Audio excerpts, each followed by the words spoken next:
It's Maya Krassowski, and this is my coworker, Carolyn. Everybody say hi. So today we're here to discuss some stuff about your culture, your identity, how it plays a role in your life, etc., etc. I've known you for about a year now, and I think it's time for everybody else to get to know a little bit about you. Alrighty. Hi guys, my name is Carolyn, also known as Wabishka Mishkoda Bijikinskwe. Stands for the White Buffalo Calf Woman. And that's really much to know about me. I'm Indigenous Ojibwe from Wapu Island, also known as the Kedronong Territories. Hey, okay, so I have three different areas we're gonna talk about today, Carolyn. So the first one would be your personal and identity. So the first question I have for you is, are there any traditions or teachings that are especially meaningful to you, and why? Well, I mean, there are so many traditions and things that are so special to me, but the one that really stuck out, I would say, is the naming ceremony. It is tradition that has been for ages, honestly. I don't know exactly when it started, where it was created, and all that fun stuff, but it has held something special to my heart because growing up, I didn't know my spirit name. I didn't get it until about a year or two ago.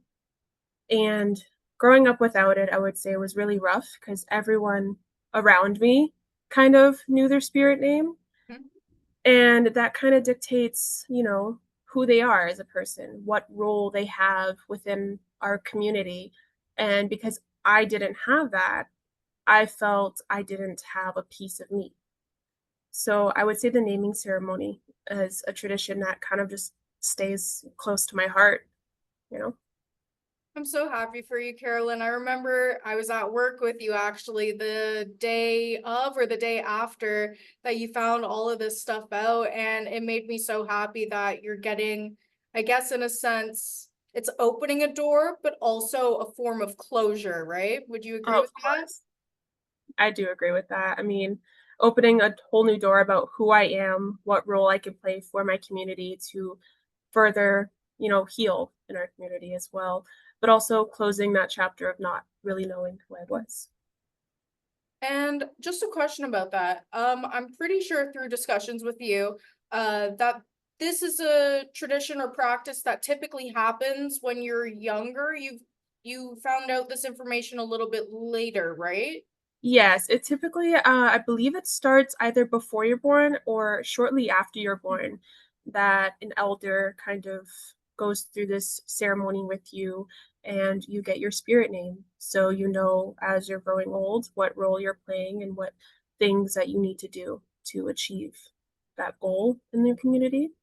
And I didn't find it out too much later, as I've mentioned. Yeah. And I was just curious. So you said your name meant what again? Something buffalo? Yes, white buffalo calf woman. Can you elaborate a bit on that? I can elaborate a little bit. Unfortunately, I can't elaborate too much as that is something that is stuck private within Yeah. us and just within our community and family members. But essentially, the elder went into the spirit world and she just saw a woman and a white buffalo calf. And that's part of what became my name. That's really cool. Thank you for sharing that information with me to begin with. And is that all you would say about this question? Is there anything else you'd like to add before we move on? Not really too much. There's not too much I can say as I'm still actually learning myself. Well, I'm so excited for you to continue that journey, and I hope you get all the closure you need. Oh, thank you. So, my second question is, what are some things you wish more people understood about your community? Well, there's a lot of things I wish people would understand more about, like my community specifically. Um, that is just a beautiful place in general. While there is a lot of things that happen within my community and on my reserve that is very in a negative light, Mhm. due to all the trauma from past or present, it's still a beautiful place from, nature and just the wildlife within it to the people, the youth that are continuously growing as a community, you know. Um, we've had a lot of hardships, as once, you know, what's the word for it? Known Mm-hmm. that we were shoved onto lands that weren't really habitable, and we made them habitable by learning from our resources around us. And I just wish people knew more about the beauty on the reserves rather than the negative. That's very important. That's good, Carolyn. I was curious actually. So you said the land there isn't too like fertile for nurture, like you can't really Crop, do too, yeah. yeah, for crops and stuff. So what type of stuff like, is there any crops you can grow there? Yes, we're on obviously Bukidnon. It's called Where the Waters Divide. So it is an island of a form in which it's surrounded by marsh. But when you get closer to the island in the middle, that's when you can actually start, having smaller crops. There's not too many on the reserve, but it happened over time that we were able to plant those crops. Weather changes, all that fun stuff. But Yes. majority of it is marshland in which we get our ducks and our fish and all of our forms of animals. Cool. Thank you, Carolyn, for opening up to me once again. Mhm. Now we're gonna move into more nitty-gritty stuff. So your lived experiences in Canada. So the first question I have for you is, have you noticed any challenges or stereotypes that you've had to deal with growing up or even now? Honestly, there's been quite a few. I mean, now not as too much because as you can see, I have a very much lighter complexion than the stereotypical Native American that you see in like movies. Mm-hmm. So I haven't had it as hard. However, when I was younger, I did have a much darker complexion, which led to a lot of typical stereotypes that natives were like thieves. Like back then, there wasn't too much knowledge on who we were and what we went through. So a lot of those stereotypes were still out there, drug addicts, alcoholics, thieves. So when I was younger, I had to learn that the people following me around the store were just assuming that I would steal or do something bad, even as a child, and that there was another stereotype that we're just dirty, I hate to say the word savages. Yes. So a lot of times people would look at you in very funny, different ways. It would make, anyone feel really uncomfortable, especially a kid. Um, so as a child, I'd say I had a lot more challenges as far as, just living, Mm-hmm. just being alive. But as I got older, a lot of them tended to slim down. However, there is one big thing that continues to stay on my mind is whenever I go into a big city, like even London here, that I'm slightly afraid to show that I'm Native American Mm, because I am so afraid of what might happen to me as what happened to many other Indigenous women and people in general, where we just went missing. So yeah. that's another challenge that I would say is really hard. So sounds like there's a couple things that have affected you over the course of your life thus far. You were mentioning that as a child, you had a darker complexion at that time, and that played into the stereotypical, I guess, perceptions of indigenous peoples and stuff. And then that led, when you got older, when you're shopping and such, you, mind my French, I guess, but savages, like you said, and that type of terminology, that degrading language. It's taking away from your culture and who you are as a person, because let me tell you right now, Carolyn is the sweetest girl in the whole world.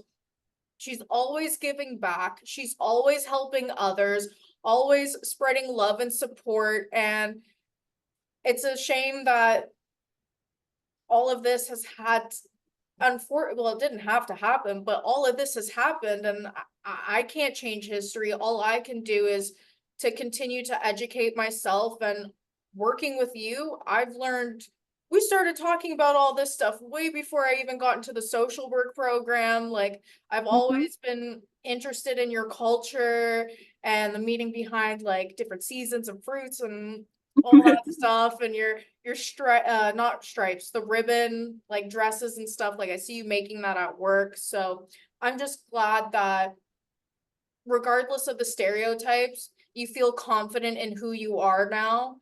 And yeah, you're just glowing. Thank you so I love much. you.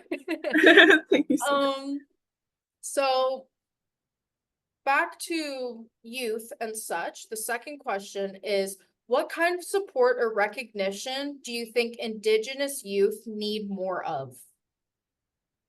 That is a huge question because there is so much that the youth need these days. Fill me One in. of them recently I've noticed, at least in my community, is just representation in such a positive light. We've had a lot of negatives from movies to just advertisements to even sports and baking. There's so many like people that have put us in such a negative light Mhm. that I feel the youth just need a positive one. Um, like I've mentioned, my community, they've created such a beautiful, positive light, um, growing amazing places from Indigenous Canada pageants to tiny tours around, North America and just spreading the good love and knowledge of our culture and our people. And I feel like that's really encouraging our youth um, to try, really try, Mhm. because growing up, you feel like you don't even need to try because it's just so dark and it's just so heavy on us to carry all of that to try and push forward and make something new that a lot of them just give up. And it's very, very sad. So just more positive light, more positive role models. And I'm starting to see more of that now than in the past, which I'm extremely grateful for. But I feel like we do need more. We do need way more representation and positive lights. I think that also ties into what we were just discussing, like the stereotypes and such. And when you were growing up, people called you names, say did this, did that, say you're a thief, all of that. And sometimes in those developmental years of life from 0 to 7, if you're constantly being fed like you're a bad kid, you're this, you're that, da da da, like you're gonna start to internalize it, start to believe it, start to act like it, start to involve yourself in it. So I'm really happy to hear that your community in specific, and all over, but specifically your community is shining a more positive light onto the youth and having more, I guess, positive representatives or influencers, if you will. Mhm. I know you've like sent me on Instagram some different influencers that um can fill me in and teach me a lot of stuff. So I'm very thankful for that as well. So thank you. No problem. Is there anything else you want to add on to this section, or are you ready for the next? I think we're ready for the next. Yeah. Okay. So this one is focusing on education, awareness, and reconciliation. So how can a non-Indigenous person like myself be better allies or show more respect? I think it all just starts by learning, really, truly. And it's more of just trying to understand where we come from all of this. Um, Try and find local areas in your region or province, whatever, um, where it's open to all. Because there are some traditions and ceremonies where it is private and closed off to communities, but there are a bunch of other beautiful ceremonies and things that all people can attend. And with that, you can learn and really enjoy our culture. Um, and to respect it is to buy locally, buy native owned businesses, support, arts, crafts, everything, music.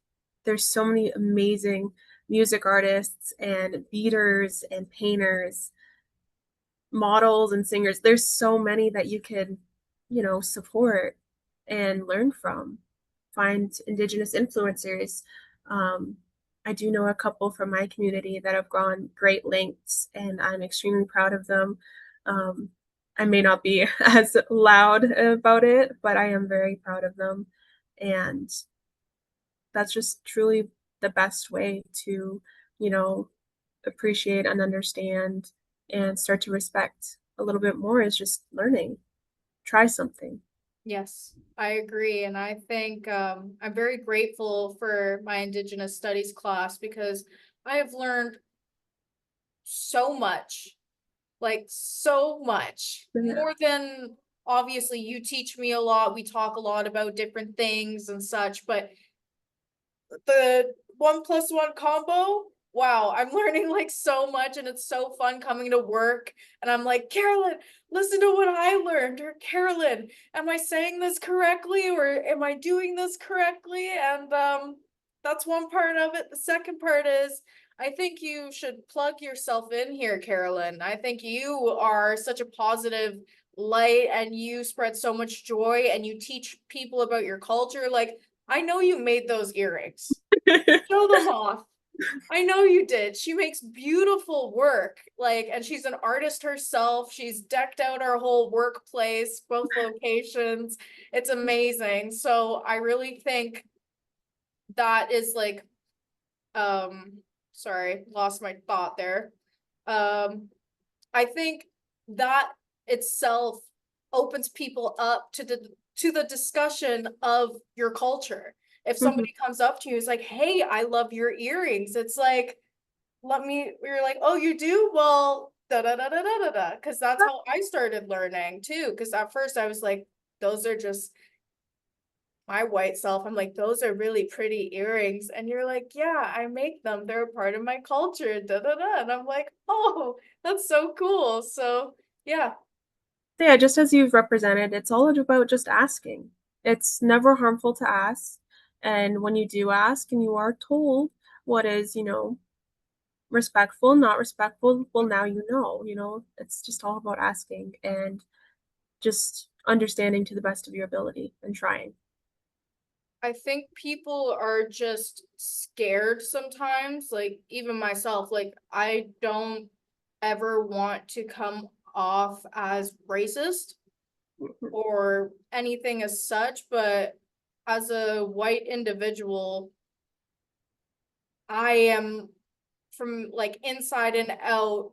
There's, regardless if I want to be not racist or racist, I think it's just kind of help me here, Carolyn, if you can. Like, I'm not racist, but I still have so much to learn Well, that I could say things or do things that that just come off a little bit wrong. that's Yeah, what I'm I saying. completely Yeah.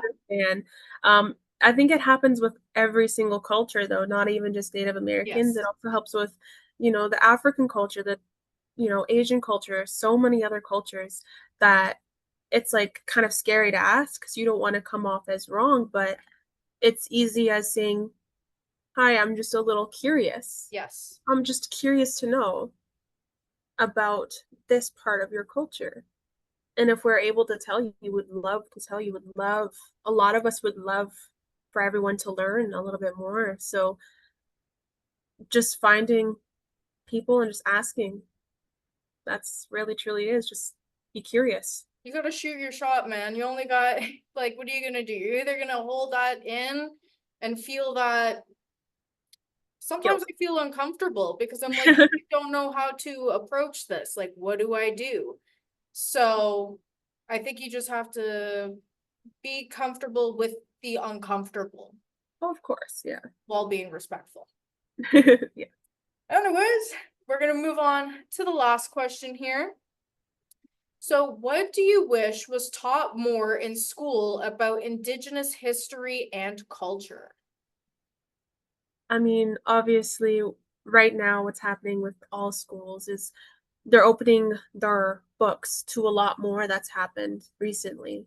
Um, their main focus, I do find, is on residential schools. And while residential schools is a huge portion of what happened to us, there is so much more, from diseases that tried to wipe us out to, stripping us of our culture in general in so many different ways, the genocide of our children and all of that. And while it may be a heavy matter, it's what happened in history. It's the very Mhm. same as World War II, lots of heavy things happen, but it's still taught about. Um, but not only like the negative things that happen in our history, I wish more positive things were taught as well. You know, what happened in our culture, how we do our traditions and our ceremonies, bringing people in, elders, community members who are able to speak about this, from our hunting to our crafts to just our way of life. I wish that was more taught, just the same as our, you know, really traumatic side of history, Yes. that it's very traumatizing, yes, but I wish more positives were taught, you know, just as equal, maybe the next day or the week after or next semester, just balancing it out, the balancing act, because it's really heavy. Everything that our people went through is very heavy and it's very dark at times.